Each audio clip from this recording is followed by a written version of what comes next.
For this video, I'm going to demonstrate how to use Microsoft PowerPoint. For this assignment, we had to create a PowerPoint. So this is showing mine already completed, but when you first launch PowerPoint, it'll have a blank slide for number 1, and then you can go in and create the PowerPoint with your information. To add a new slide, you would click here, and then that will add a new slide each time that you need to add more information.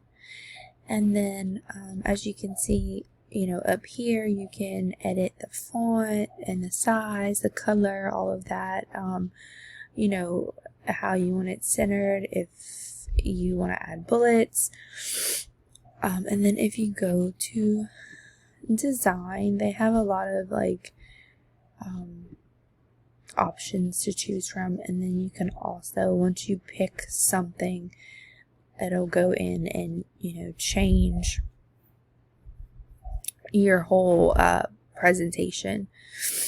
So I'm gonna undo that, and then once you're done adding all of the information for your presentation and